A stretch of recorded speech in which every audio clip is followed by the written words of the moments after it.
Donc, bonjour tout le monde. Je suis ici avec mon équipe de confinement pour faire la démo des exercices de musculation. Donc, mon garçon Toby, mon chum Nick.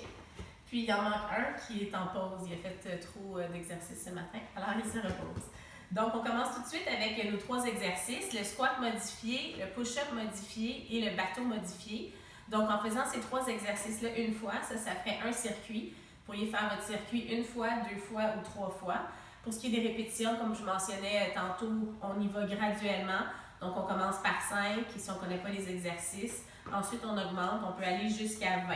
Donc, nous, on est déjà réchauffés, mais si ce n'était pas le cas, puis aller prendre une petite marche dehors ou marcher sur place pendant 5 minutes, c'est question d'être prêt pour le travail. Donc, on commence par le premier exercice, qui est le squat modifié. Donc, pour faire le squat modifié, on doit se tenir après quelque chose de stable. Donc, Toby, ici, il le fait sur la barre de stabilité. Vous pouvez le faire sur une chaise, à condition que quelqu'un soit assis dessus. Vous pourriez le faire ici sur l'arrière de votre sofa ou sur une rampe d'escalier. Donc, ici, ce qui est bien important, on s'approche un petit peu de la chaise, c'est de garder le devant de la jambe droite. Donc, on va porter les hanches vers l'arrière, comme si on voulait aller s'asseoir sur une chaise qui n'était pas là. Okay. Donc, on descend tranquillement. Quand on arrive en bas, à 90 degrés, on s'assure que le poids est sur les talons et on remonte tranquillement en expirant. Bon, ça aussi, là.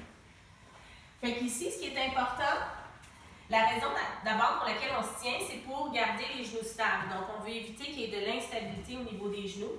Donc, même si on sait que quand on fait un squat sans rien, que le genou peut s'avancer jusqu'aux orteils, si on peut garder le devant de la jambe droite en se tenant, bien, on met encore moins de pression sur le genou. Donc ici, on veut renforcer les muscles qui vont aller stabiliser le genou.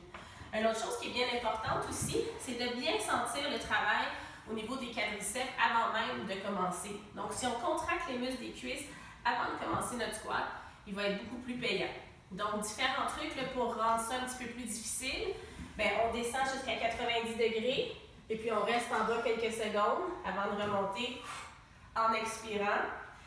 On pourrait aussi faire un demi-squat ou un tiers de squat si vous avez une blessure au genou.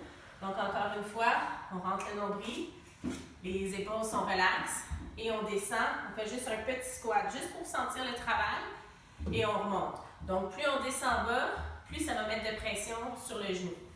Donc, ça, c'était notre premier mouvement. Ensuite, on enchaîne avec le push-up modifié. Allez-y, les gars.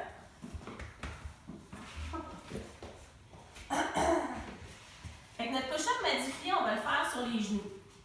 Fait que ce qu'on veut, avant de commencer notre push-up, c'est vraiment de bien engager là, les muscles de la gaine et du tronc.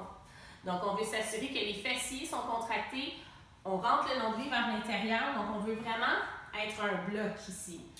Okay? Les épaules sont basses et loin derrière. Puis, on va aller coller les mains. On va placer les mains directement en dessous des épaules, de façon à avoir les bras collés contre notre corps. Fait que quand on va plier les coudes vont s'en aller vers l'arrière. Fait que les épaules sont beaucoup plus protégées. Donc, on inspire en descendant et on expire en remontant. Donc, ce qu'on veut faire, c'est descendre et monter en un bloc. Tout le corps reste stable, il y a juste le coude qui plie. Okay? Vous allez voir que vous pouvez baisser, plier vos coudes juste un tout petit peu. Nick va le montrer. Donc, juste en pliant les coudes un peu, on sent très bien le travail. Donc, on n'a pas besoin d'aller jusqu'en bas. Fait que bien important de bien contracter les muscles, là, partant là, des cuisses jusqu'au haut du dos. Okay? Donc, pour être bien stable, les épaules sont basses et loin derrière, puis rien ne bouge. Donc, on inspire en descendant, on expire en remontant. Juste une petite modification pour ceux qui auraient de la difficulté à se tenir sur les poignets. Donc, on peut mettre le matelas comme ça ici, sous les poignets. Ça enlève beaucoup de pression. Puis, si vous n'étiez pas capable de faire ça non plus, bien, vous pourriez tout simplement vous installer en planche sur les avant-bras. Donc, en planche modifiée là aussi. Donc, même principe. Ici, on reste statique par contre. Donc, on ne bouge pas. On s'assure que les muscles du ventre sont contractés. Et on s'assure de continuer à respirer. Parfait! Petite pause. Donc, on enchaîne tout de suite avec le troisième exercice qui est le bateau modifié. Donc, on va s'asseoir.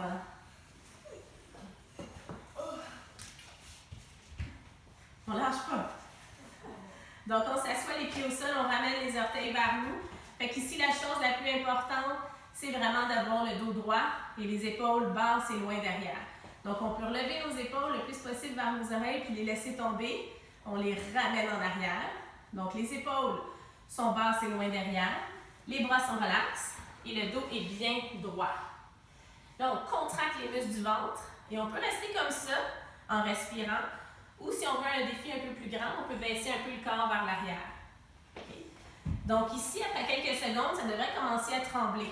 Okay. Si vous voyez que vous êtes capable de rester là très longtemps, il y a des bonnes chances que vos épaules soient un peu vers l'avant et que votre dos soit courbé. Alors la clé, c'est vraiment de vous assurer que les épaules sont basses et loin derrière et que le dos est bien droit.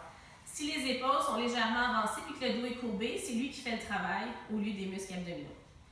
Donc pour celui-ci, au lieu de répétitions, on pourrait commencer par 30 à 45 secondes puis monter jusqu'à 2 minutes, mais toujours en prenant des pauses lorsque nécessaire. Et ça veut dire qu'après 5, 7, 10 secondes, vous sentez que vos épaules commencent à s'enrouler, que vous n'êtes plus capable de garder une pause qui est parfaite. On prend une petite pause et on repart par la suite. Donc l'idée, c'est toujours la forme avant tout. Donc on veut s'assurer de bien faire les mouvements. Donc voilà pour nos 3 mouvements d'aujourd'hui. Donc encore une fois, vous pourriez faire 1, 2 ou 3 circuits. On terminerait ici avec des étirements. Si vous n'avez pas l'habitude de vous étirer, il y a des vidéos d'étirements sur le site mon.kinésiologue.com. Il y a aussi ma collègue Valérie Degg qui est supposée ajouter des capsules de yoga qui seraient parfaites pour le retour au calme. Donc, j'espère que l'information que je vous ai donnée aujourd'hui va vous aider à rester actif tout en restant à la maison. Dans la prochaine capsule, il sera question de cardio et de comment maximiser vos entraînements cardiovasculaires. Merci, à la prochaine.